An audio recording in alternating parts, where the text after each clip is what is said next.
Hey guys, welcome back. So today we got a 2016 Jeep Wrangler Sahara Unlimited. This one's actually a really nice one. As you guys can kind of notice here that you have a kind of a rustic wheel here, looking kind of orange. What happened is basically the customer ground down his brake pads to bare metal. Let me take you guys in a little closer. You can kind of see the rotor's all scratched up. So we're going to be doing brakes on this one. Let me go ahead and get the wheel removed and I'll kind of show you guys the process on a Jeep Wrangler. Okay guys, so now that we have our wheel off, the first step in this is basically remove the caliper and the bracket. Now I want to zoom you guys in on this. I mean, this is total destruction. If this guy had came in just a little bit sooner when it started making noise, he would have saved himself a lot of money. What we got to do is basically replace the rotor, replace the pads, and we got to test to make sure our caliper is going to be okay. Make sure the piston didn't come out too far. So let me get you guys set up, and we're going to start off with the caliper.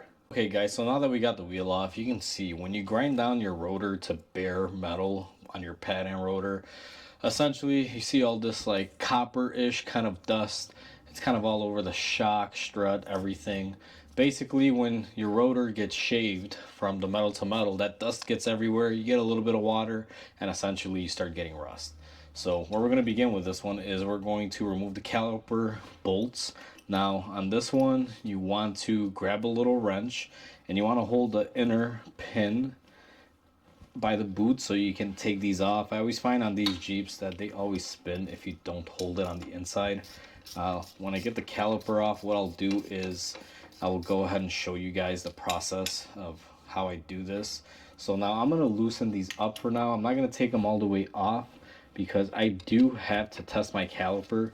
So since this guy decided to grind all of his brakes down, essentially there's an issue that could be present with the caliper piston. So I'm going to loosen these up just so I have them ready. And now what I'm basically going to do to test this out, and I might have to move you guys here. Let me move you guys in a little closer.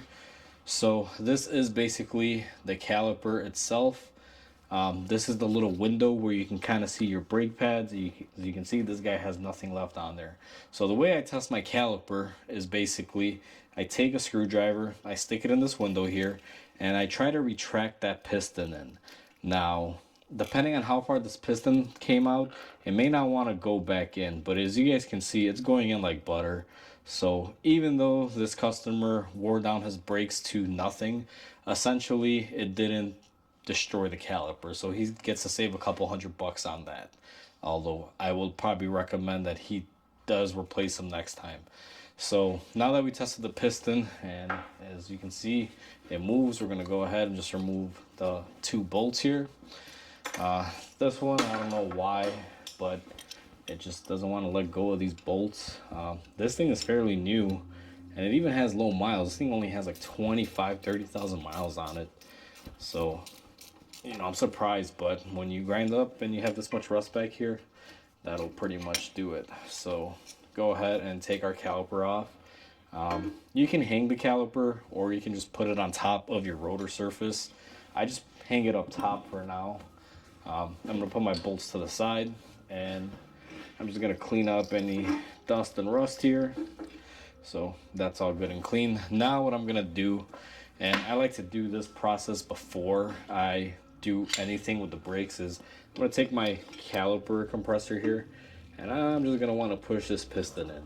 Now the reason why you want to push the pistons in on the caliper first before you tear anything apart or before you go any further is you want to make sure that your caliper is good. You don't want to have to install a new pad, rotor, sell a job is just a pad and rotor job, and then you go to compress the caliper and you're like, oh, it doesn't compress, doesn't want to go in, and then you have to call the customer and you have to sell them calipers.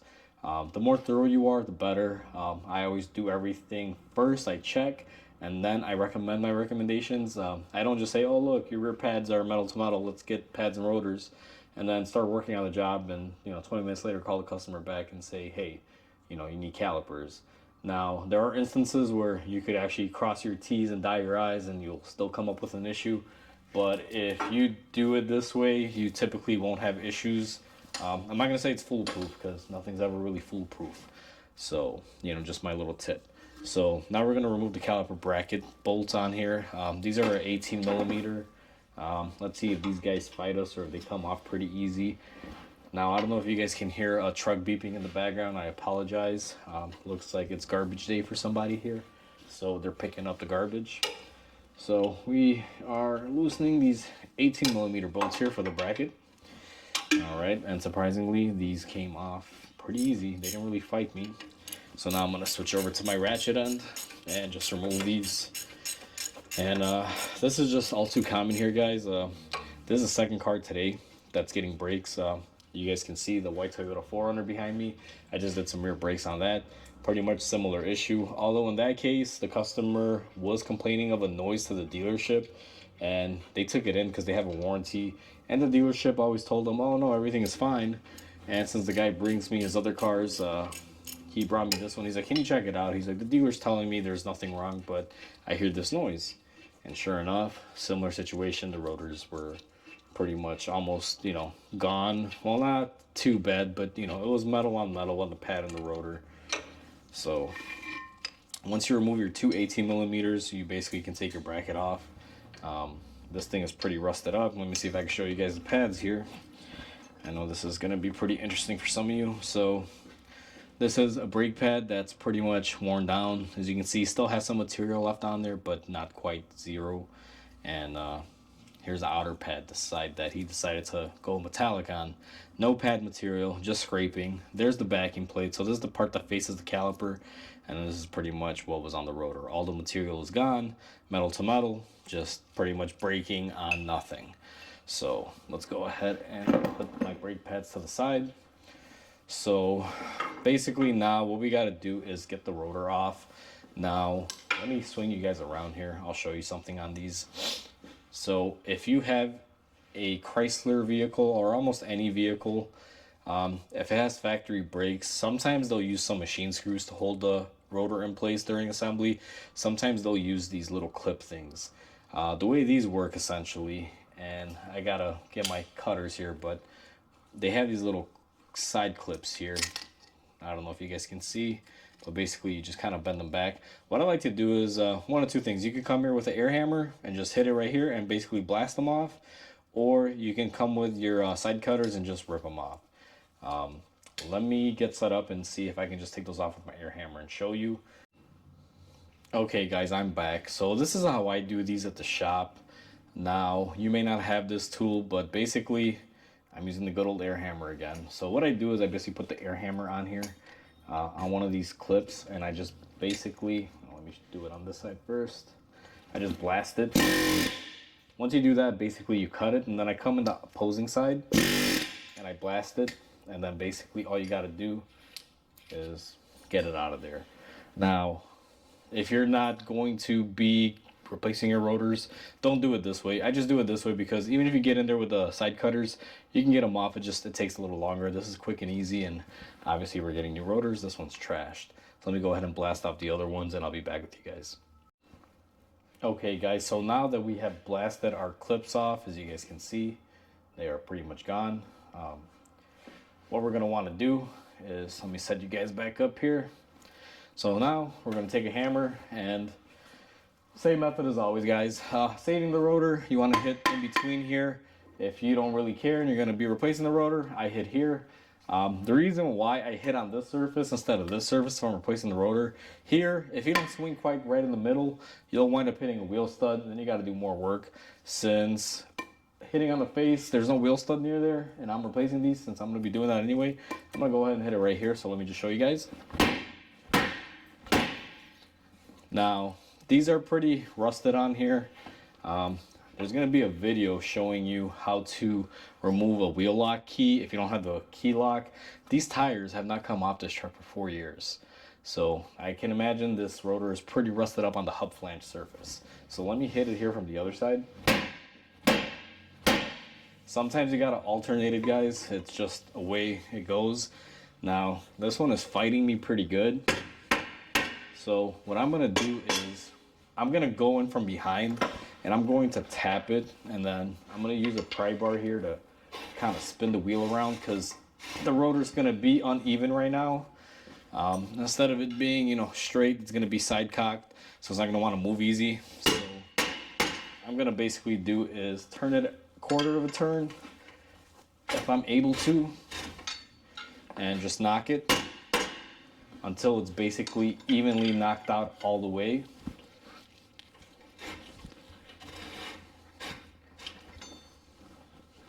So another tap here. And I think one more round around should do it.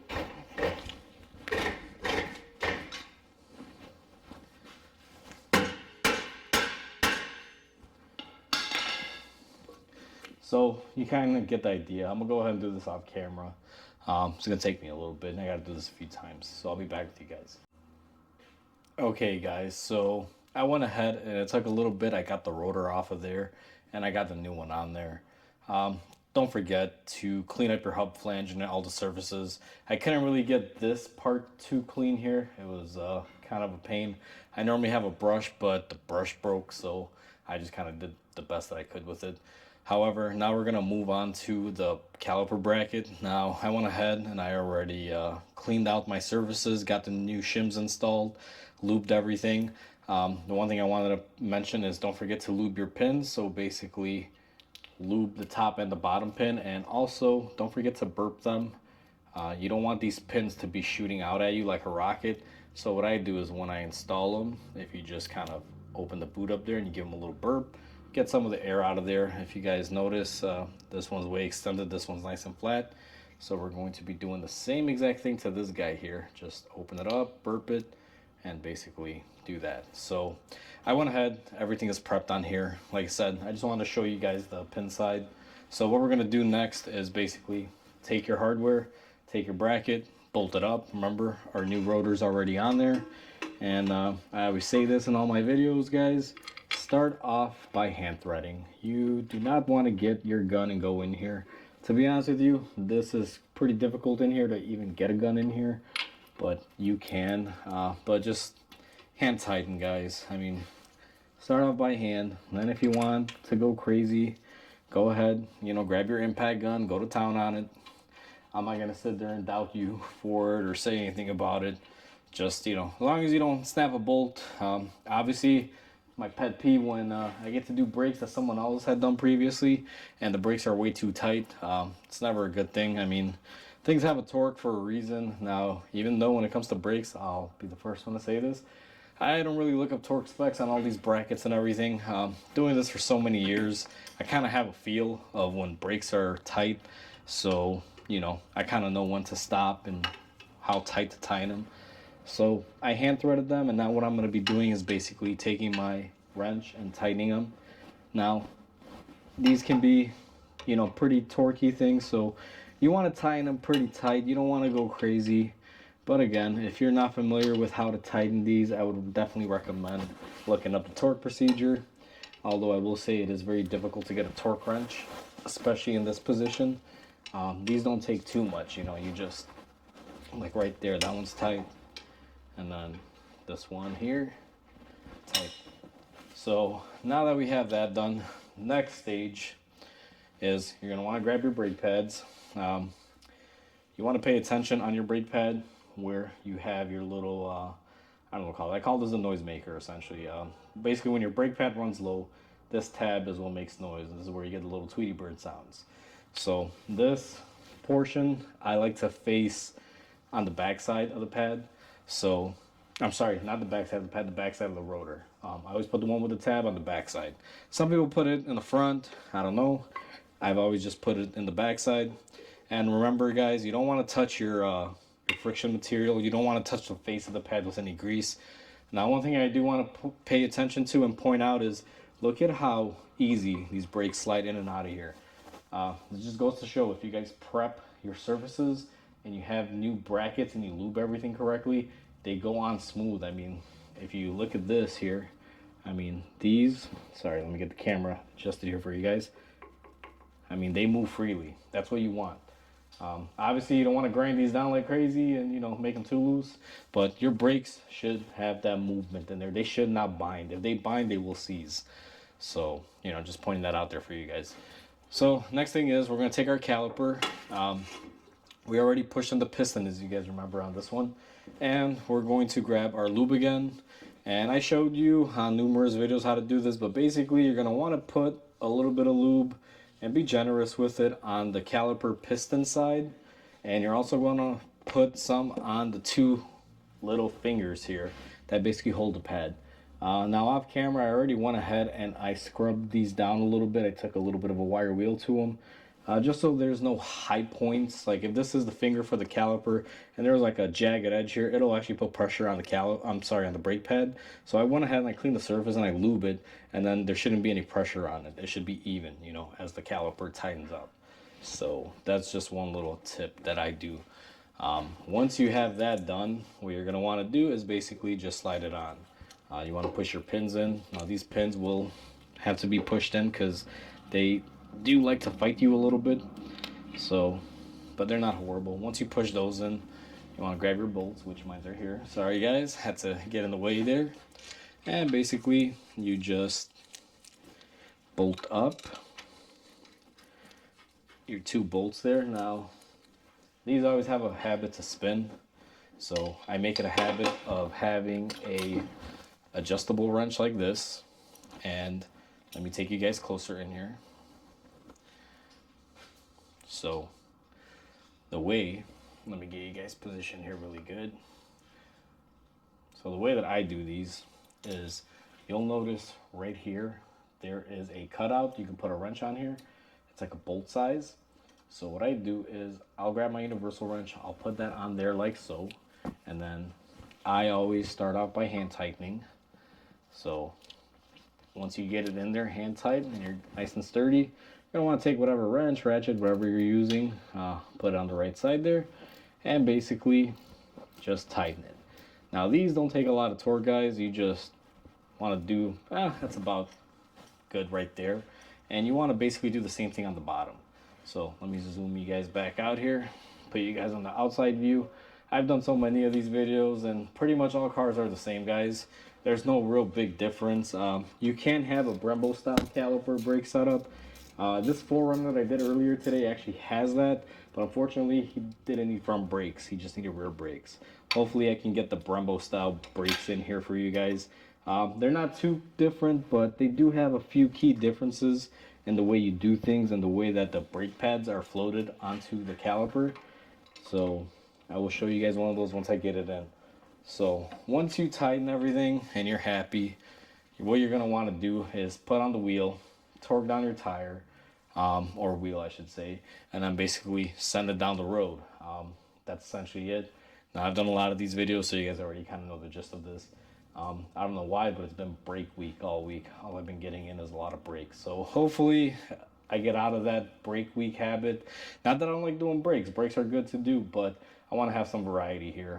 If it continues to be just brakes all week, I probably won't be making a whole lot of videos because honestly, you've seen them once, you've seen them all, you know, they're all kind of the same.